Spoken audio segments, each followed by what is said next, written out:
السلام علیکم ورحمۃ اللہ وبرکاتہ۔ الحمدللہ رب العالمین والصلاۃ والسلام علی رسول الامین وعلی آلہ وصحبہ اجمعین ومن تبعهم بإحسان الی یوم الدین، اما بعد۔ رب اشرح لی صدری ویسر لی امری واحلل عقدۃ من لسانی یفقهوا قولی، رب زدنی علما، اللهم انفعنا بما علمتنا وعلمنا ما ينفعنا وزدنا علما وعملا، آمین رب العالمین۔ وضو سے متعلق متفرق احکام اور مسائل گزشتہ درس میں بیان کیے گئے تھے۔ بعض مسائل کا تذکرہ ہوا تھا۔ آج کے درس میں انہی مسائل میں سے بعض مسائل کا ذکر ہوگا۔ ان متفرق مسائل میں سے ایک مسئلہ یہ ہے کہ بہت سارے لوگوں کو دیکھا جاتا ہے جب وہ وضو بناتے ہیں تو سر کے مسح کے ساتھ ساتھ گردن کا بھی مسح کرتے ہیں۔ گردن کا مسح کرنا کسی بھی حدیث میں اللہ کے رسول صلی اللہ علیہ وسلم سے ثابت نہیں، یعنی یہ اپنی طرف سے اضافی چیز ہے جو دین کے اندر عبادت سمجھ کے، ثواب سمجھ کے، دین کا حصہ سمجھ کے انجام دیا جاتا ہے۔ اس کے بہت سارے فوائد بھی بیان کیے جاتے ہیں، لیکن جب وہ چیز صحیح ہو، درست ہو، تب اس کا فائدہ بھی درست ہوگا، اور اگر وہ چیز غلط ہو تو اس کا فائدہ بھی غلط ہے۔ تو یہ مسئلہ گردن کا مسح کرنا یہ کسی صحیح حدیث سے ثابت نہیں ہے۔ امام نووی رحمۃ اللہ علیہ نے اسے بدعت لکھا ہے، یعنی گردن پر مسح کرنا یہ بدعت ہے، لہذا ہمیں گردن پر مسح کرنے سے اجتناب کرنا چاہیے۔ انہی مسئلوں میں سے ایک مسئلہ یہ بھی ہے کہ بہت سارے لوگ وسوسے کے شکار ہوتے ہیں۔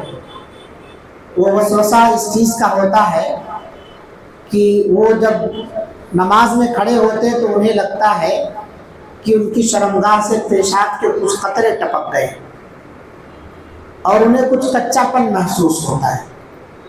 تو ایسے لوگوں کے لیے حضرت عبداللہ ابن عباس رضی اللہ عنہما نے جو علاج بتایا ہے وہ انہیں علاج کرنا چاہیے۔ ایک شخص نے عبداللہ بن عباس رضی اللہ عنہما سے شکایت کی کہ جب میں نماز میں ہوتا ہوں تو مجھے ایسا محسوس ہوتا ہے کہ میرے ذکر پر، یعنی اگلی شرمگاہ پر پیشاب کی تری ہے۔ تو اس صورت میں میں کنفیوز ہو جاتا ہوں کہ میرا وضو ٹوٹ گیا ہے یا وضو برقرار ہے، کیا کروں؟ میں کنفیوژن میں رہتا ہوں، نماز توڑ دوں یا جاری رکھوں؟ تو عبداللہ ابن عباس رضی اللہ عنہما نے انہیں بتایا کہ اللہ تعالیٰ شیطان کو غارت کرے کہ وہ نماز میں بھی انسان کے ذکر کو چھوتا رہتا ہے، اور اس لیے چھوتا ہے کہ وہ ایک خیال کرنے لگے کہ اس کا وضو ٹوٹ چکا ہے، یعنی اسے وہ وسوسے میں ڈالنا چاہتا ہے شیطان، نماز کے اندر بھی نہیں چھوڑتا ہے۔ بس اگر تو وضو کرے، انہوں نے علاج بتایا کہ اس وسوسے کو دور کرنے کا علاج یہ ہے کہ تو اگر وضو کرے، وضو سے فارغ ہونے کے بعد اپنی شرمگاہ پر پانی چھڑک لیا کر، پھر نماز کے اندر اگر تجھے تری کا خیال آئے، کچھ کچا پن محسوس ہو، تو یہ سمجھ لے کہ وہ وہی چھڑکا ہوا پانی ہے جو تو نے وضو بنانے کے بعد اپنی شرمگاہ پر چھڑکا ہے۔ یہ پانی کا چھڑکاؤ مرد حضرات کے لیے ہے، صرف خواتین کے لیے نہیں، کیونکہ یہ مسئلہ اس طرح کا مرد حضرات کے ساتھ ہی پیش آتا ہے کہ پیشاب کا ایک قطرہ دو قطرہ ٹپک گیا ہے اگلی شرمگاہ سے۔ تو اہل علم نے لکھا ہے کہ یہ پانی کا چھڑکنا مردوں کے لیے ہے صرف۔ تو اگر کسی کو بھی یہ محسوس ہو، اس طرح سے وسوسے کا وہ شکار ہو، تو اسے چاہیے کہ وضو بنانے کے بعد اپنی اگلی شرمگاہ پر پانی کا چھینٹا مار لے۔ ایسے ہی انہی متفرق مسائل میں سے ایک مسئلہ یہ ہے کہ بعض لوگ وضو سے فارغ ہونے کے بعد جب دعا پڑھتے ہیں اشہد ان لا الہ الا اللہ واشہد ان محمدا عبدہ ورسولہ، تو یہ دعا پڑھتے وقت میں آسمان کی طرف دیکھتے ہیں اور شہادت کی انگلی اٹھاتے ہیں۔ کیا دعا پڑھنے کے لیے آسمان کی طرف دیکھنا اور شہادت کی انگلی اٹھانا اللہ کے رسول صلی اللہ علیہ وسلم سے ثابت ہے؟ بہت سارے لوگوں کو یہ عمل کرتے بھی آپ نے دیکھا ہوگا۔ تو اس سلسلے میں نبی صلی اللہ علیہ وسلم سے کوئی بھی صحیح حدیث ثابت نہیں ہے کہ جب آپ وضو سے فارغ ہوں اس کی دعا پڑھیں تو آسمان کی طرف دیکھیں اور شہادت کی انگلی سے اشارہ کریں۔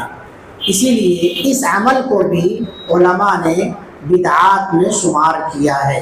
تو گردن پر مسح کرنا وضو کے اندر یہ بدعت ہے۔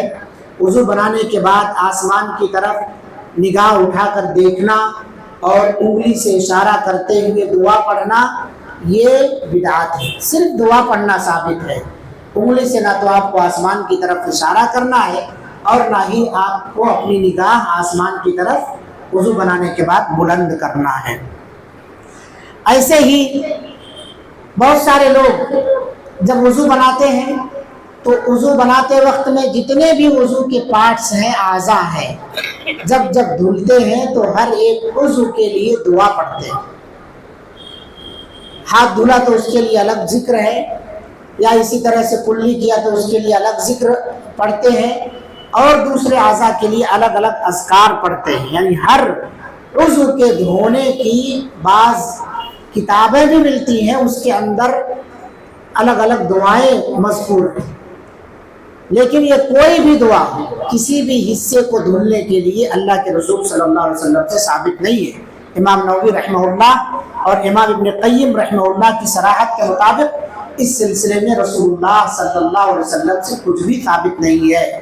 بس وضو کے شروع میں آپ کو بسم اللہ پڑھنا ہے اور وضو کے آخری میں وضو بنانے کی بات کی دعا پڑھنا ہے۔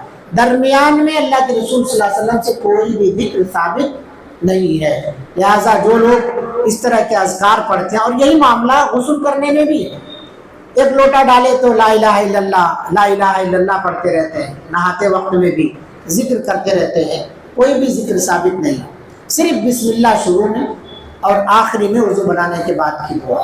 ایسے ہی نہانے کے شروع میں بسم اللہ بولنا ہے آپ کو، درمیان میں کوئی بھی ذکر اللہ کے رسول صلی اللہ علیہ وسلم سے ثابت نہیں ہے۔ لہٰذا اپنی طرف سے کوئی بھی چیز اضافہ نہ کریں، دین کے اندر کوئی بھی چیز یہ سمجھ کے آپ اضافہ کر رہے ہیں کہ اس پر ثواب ملے گا یا یہ دین کا حصہ ہے تو یہ بدعت ہو جاتی ہے۔ جو چیز نبی صلی اللہ علیہ وسلم نے نہیں کیا ہے یا آپ کے دور میں جو چیز دین نہیں تھی وہ آج بھی دین نہیں ہے اور قیامت تک دین نہیں رہے گا۔ ایسے ہی ایک مسئلہ یہ ہے کہ وضو یا غسل کے بعد اعضاء کو خشک کرنے کے لیے، سکھانے کے لیے تولیہ وغیرہ کا استعمال کیا جا سکتا ہے۔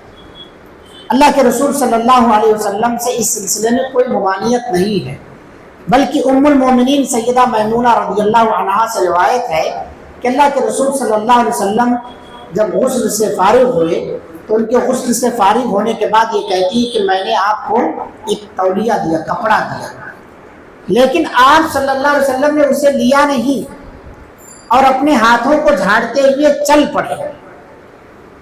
تو اس سے دونوں چیزیں استدلال ہیں۔ بعض لوگ استدلال کرتے ہیں اللہ کے رسول صلی اللہ علیہ وسلم نے نہیں لیا، اس کا مطلب وضو بنانے کے بعد آپ دستی اور رومال سے اپنے اعضاء کو خشک نہیں کر سکتے، پوچھ نہیں سکتے۔ کیونکہ اگر پوچھنا درست ہوتا تو اللہ کے رسول صلی اللہ علیہ وسلم یہاں ام المومنین سیدہ میمونہ رضی اللہ عنہا نے جب آپ کو کپڑا دیا تھا اعضاء کو سکھانے کے لیے تو آپ لے لیے ہوتے۔ نہیں لینے کا مطلب یہ ہے کہ آپ صلی اللہ علیہ وسلم نے اس کو استعمال کرنا درست نہیں سمجھا۔ لیکن اگر دوسرا استدلال دیکھیں تو اسی روایت سے استدلال یہ ہے کہ حضرت سیدہ میمونہ رضی اللہ عنہا اللہ کے رسول صلی اللہ علیہ وسلم کو کپڑا کیوں دینے گئی تھی؟ کوئی بھی آدمی کوئی کام کرتا ہے اگر مسلسل تو عادت پڑ جاتی ہے کہ فلاں ٹائم پر ان کو یہ چاہیے، فلاں ٹائم پر ان کو یہ چاہیے، فلاں ٹائم پر ان کو یہ چاہیے۔ وضو بنانے کے بعد ہاتھ منہ پوچھتے ہیں تو انہیں تولیہ چاہیے، تو پوچھتے تھے پہلے، سکھاتے تھے تب وہ لے کر کے گئی ہیں، نہ سکھاتے تو پھر لے جانے کی جرات نہیں کر سکتی تھی۔ معلوم یہ ہوا کہ اللہ کے رسول صلی اللہ علیہ وسلم پہلے کپڑا استعمال کیا کرتے تھے اعضاء کو خشک کرنے کے لیے، اسی لیے حضرت میمونہ رضی اللہ عنہا نے آپ صلی اللہ علیہ وسلم پر کپڑا پیش کیا، مگر اس وقت آپ نے نہیں لیا۔ تو اس سے یہ استدلال نہیں کر سکتے ہیں کہ آپ نے ہمیشہ اعضاء کو خوش کرنے کے لیے کپڑا استعمال نہیں کیا ہے. نہیں، آپ نے استعمال کیا، تبھی تو میمونہ رضی اللہ عنہ لے کے کھڑی ہو گئی اور آپ صلی اللہ علیہ وسلم کو دینے لگی، مگر آپ جھاڑتے ہوئے چلے گئے. ایسا ہوتا، کبھی وقت نہیں ہوتا آپ کے پاس، جماعت کھڑی ہو جائے گی جلدی سے ویسے چلے جاتے ہیں. کبھی وقت ہوتا ہے تو آرام سے منہ وغیرہ پوچھ کر کے صاف کر کے تب آپ اندر آتے ہیں. تو اللہ کے رسول صلی اللہ علیہ وسلم بھی انسان تھے، آپ صلی اللہ علیہ وسلم کے ساتھ بھی اس طرح کی باتیں پیش آتی تھی. تو آپ وضو کرنے کے بعد اپنے اعضاء کو سکھا بھی سکتے ہیں، نہیں بھی سکھا سکتے. اور اگر آپ سکھا رہے ہیں، رومال دستی وغیرہ استعمال کر رہے ہیں، تو اس میں کوئی حرج کی بات نہیں ہے، کوئی ممانعت اور قباحت نہیں ہے. کچھ لوگ اس پر فضیلت بھی ذکر کرتے ہیں کہ اگر آپ نے سکھا لیا تو اتنے گناہ ملیں گے، اور اگر آپ نے نہیں سکھایا تو اتنا ثواب ملے گا. طرح طرح کی چیزیں ذکر کرتے ہیں، مگر یہ بات کہیں سے بھی نبی صلی اللہ علیہ وسلم سے ثابت ہے.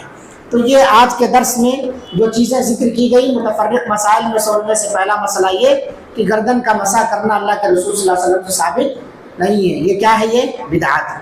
دوسری بات یہ ہے کہ جس شخص کو وسوسے کی بیماری ہو، اسے محسوس ہو کہ نماز کے اندر اس کے شرمگاہ سے کچھ، اگلی شرمگاہ سے کچھ قطرہ پیشاب کا ٹپک گیا ہے، تو ایسے آدمی کو چاہیے کہ وہ پیشاب وضو بنانے کے بعد اپنی اگلی شرمگاہ پر چھینٹا مار لے.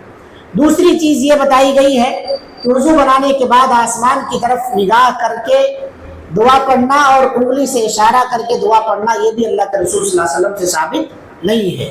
تیسری بات یہ ہے کہ وضو کے ہر اعضاء کو دھلنے کے وقت الگ الگ ذکر نبی صلی اللہ علیہ وسلم سے ثابت نہیں ہے. اور ایک بات یہ کہ آپ وضو بنانے کے بعد رومال اور تولیہ بھی استعمال کر سکتے ہیں اعضائے وضو کو خشک کرنے کے لیے. اسی طرح سے غسل کرنے کے بعد بھی تولیہ وغیرہ کا استعمال کیا جا سکتا ہے جسم سے پانی کو سکھانے کے لیے.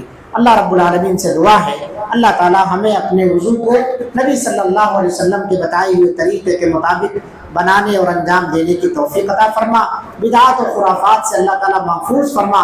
نبی صلی اللہ علیہ وسلم نے جتنا بتایا ہے اتنا کرنے کی ہم سب کو توفیق عطا فرما. اضافی چیزیں انجام دینے سے اللہ تعالیٰ ہم سب کی حفاظت فرما. رب العالمین ہمیں اپنی کوتاہیوں کی اصلاح کی توفیق عطا فرما. دنیا کے اندر ہمیں جب تک زندہ رکھ، ایمان اور اسلام کی حالت پر زندہ رکھ. جب خاتمہ فرما تو خاتمہ بالخیر عطا فرما. آمین. وآخر دعوانا ان الحمدللہ رب العالمین. السلام علیکم ورحمۃ اللہ وبرکاتہ. سبحانک اللہم وبحمدک اشہد ان لا الہ الا انت استغفرک واتوب الیک.